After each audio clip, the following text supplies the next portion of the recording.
السلام عليكم، كي دايرين؟ بخير؟ لاباس عليكم؟ معكم فاتحه من قناه ديلي ود فاتحه. مرحبا بكم في القناه. فيديو جديد اللي كنتمنى يلقاكم كلكم بخير وعلى خير. غنحضر معكم واحد الكيك اللي كيجي معلك وبنين بزاف بطريقه سهله، وحتى القوام ماشي شي قوام كتير، قوام في المتناول. وخليكم معايا من الاول حتى لاخر الفيديو باش تعرفوا المكونات وطريقه التحضير. هاد الكيك حضرته باللوز، بشويه ديال اللوز ماشي بزاف، لا بودغ ديال اللوز والكوك، ودرت فيه الكونفيتور ديال الفريز، ولا ديروا ديال المشماس الكونفيتور اللي عندكم، اللي كيضيف لهذا الكيك واحد التعليكه خطيره بزاف، وكتجي الكيكه لذيذه صافي. ومن الفوق كي كتشوفوا زوقته باللوز، غير الشاد ديال اللوز كان عندي مسلوق ومقلي، ولا ديروا اللوز كونكاستي اللي عندكم. هاد الكيك حضرته بجوج خلطات. الخلطه الاولى درت فيها 3 البيضات، ولا عندكم البيض كبير ديروا غير 2 بيضات. ضفت البيض كاس معمرش ديال السكر كلاصي، نص كاس ديال الزبده دايبه، ولا ديروا نص كاس الزيت. صافي طربت بالطراب الكهربائي ولا عاد بالطراب ديال اليد عادي. طربت غير واحد شويه صافي. غادي نكمل بالطراب ديال اليد. صافي بعد ما خلطت مزيان البيض والسكر كلاصي، ضفت واحد الفانيا، ومن بعد الفاني ضفت كاس ديال الدقيق، عباره بكاس العنبه غربلته. غادي نخلط هذا الدقيق هو الاول، عاد غادي نضيف الكاس الثاني. ديما الكيك تضيفوا الدقيق شويه بشويه، ما تضيفوش كله في دقه واحده. صافي كي كتشوفوا كنخلط هذاك الدقيق اللي ضفته مزيان. هنايا ضفت الكاس الثاني حتى هو غادي نغربلو،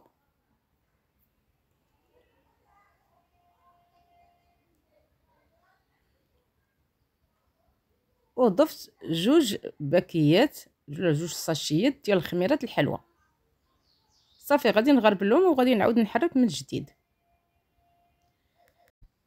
بعد ما خلطت القوام اللي شفتو درت، راه ماشي شي قوام كتير، غادي يجيني الخليط شويه قاصح، غيجيني ثقيل،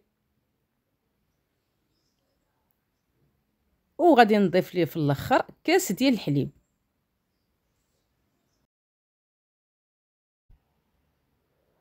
كتضيفوا الحليب وتعاودوا تخلطوا مزيان.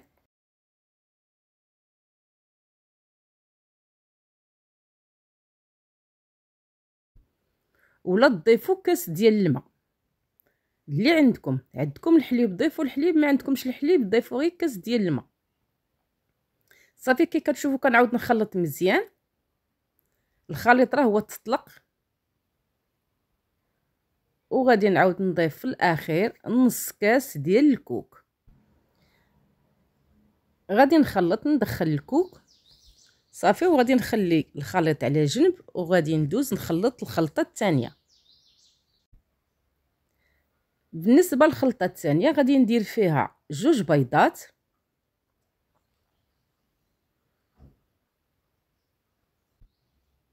نص كاس ديال السكر سنيده ديما العبار بكاس العنبه. هنا ضفت شويه الملح.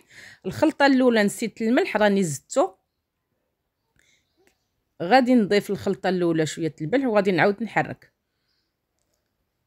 صافي وغادي نرجع للخلطه الثانيه. غنضيف نص كاس ديال الزبده دايبه، وغادي نخلط مزيان. ساشيه ديال الفاني، و100 غرام ديال لا بودغ د اللوز. ولا عندكم اللوز كطحنوه، كتاخذوا 100 غرام جهد كاس. صافي كنخلط مزيان.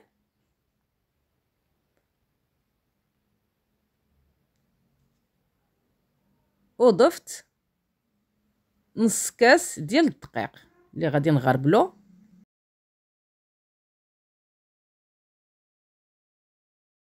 مع خنيشه وحده ديال الخميرات الحلوه. صافي غنخلط كلشي مزيان. والخليط الثاني هو هذا هو القوام اللي فيه. جربوا هذا الكيك راه كيجي خطير، كيجي معلك بزاف. صافي هنا كنخلط الخلطه الثانيه، نخلط مزيان، وهذا الكيك غديروه في اي مول عندكم، يا داير يا دوك المولات المتقوبين الطويل، في اي مول عندكم. انا بالنسبه للمول خديت هذا اللي كي كتشوفوا، هذا اللي كيكون محفر كله، غندهنو بالزبده مزيان، ماشي بالشرط ديروه في شي مول بحال هذا، ديروه في اي مول عندكم. صافي انا كي كتشوفوا كندهن المول مزيان مع هاد الحفيرات، خاصني ضروري تدخلوا الى عندكم بحال هاد المول دهنوه مزيان بالزبده، باش دوك الحفيرات كيشدوا الكيك.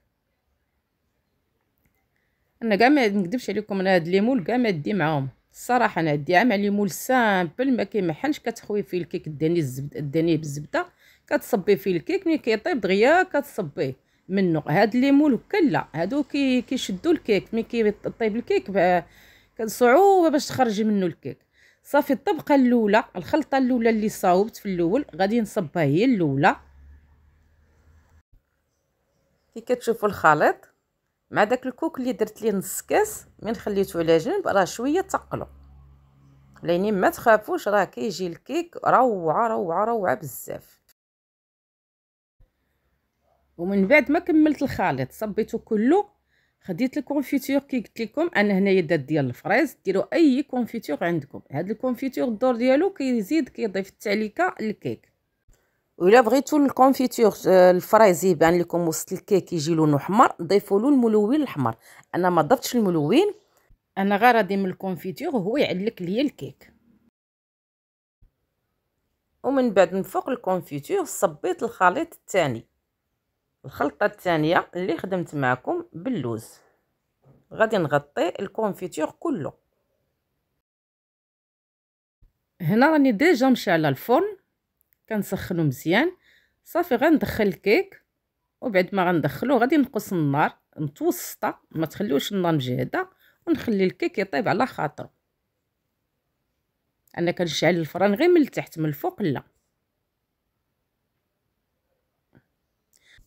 ومنين كيطيب كتقدموه بالصحه والعافيه. وبالنسبه للتزيين كتزينوه على حسب الموجود وعلى حسب الذوق، تزينوه بالكونفيتور والكوك، ولا بالكونفيتور واللوز كونكاسي، ولا اللوز عادي كي درت لي انا رشيته هنايا بالكونفيتور اللي خدمت به اللي درت من الداخل.